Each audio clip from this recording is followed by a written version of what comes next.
Hi friends, welcome to Jaya's garden. ஒரு sister கேட்டிருந்தாங்க, உங்களுடைய மல்பெரி பிளான்ட்டினுடைய அப்டேட் கொடுங்க அப்படின்னு. இங்கே பாருங்கள், எவ்வளோ அழகாக வளர்ந்துருக்கா பார்த்தீங்களா.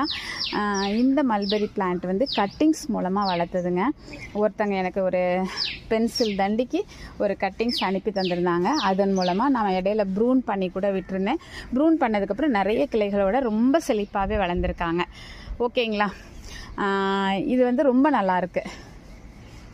ஸோ உங்ககிட்ட காமிக்கணுன்னு தான் இதை காமிச்சேன். இனி நல்ல உரங்கள்லாம் போட்டு இவ்வளோ தூரம் வளர்ந்துருச்சா, இனி வந்து இவங்களை வந்து நமக்கு வந்து காய்கள் வர வைக்கிறதுக்கு என்ன பண்ணணும் அப்படின்னு அடுத்த ஸ்டெப் நம்ம பண்ணணுங்க. கொஞ்சம் தண்ணியெல்லாம் குறைச்சி ஊற்றி அந்த மாதிரி மெயின்டைன் பண்ணால் காய்கள் பிடிக்க ஆரம்பிச்சிருவாங்க. இந்த அளவுக்கு வந்துருச்சு அப்படின்னா கொஞ்சம் அதிகமான காய்களே வர ஆரம்பிச்சிருவாங்க. ஓகே ஃப்ரெண்ட்ஸ், இந்த வீடியோ நீங்கள் கேட்டதுனால உங்களுக்கு நான் இதை போட்டுட்டேன். ஓகே, பிடிச்சிருந்தால் லைக் பண்ணுங்கள், ஷேர் பண்ணுங்கள், கமெண்ட் பண்ணுங்கள், மறக்காமல் சப்ஸ்கிரைப் பண்ணி சப்போர்ட் பண்ணுங்கள்.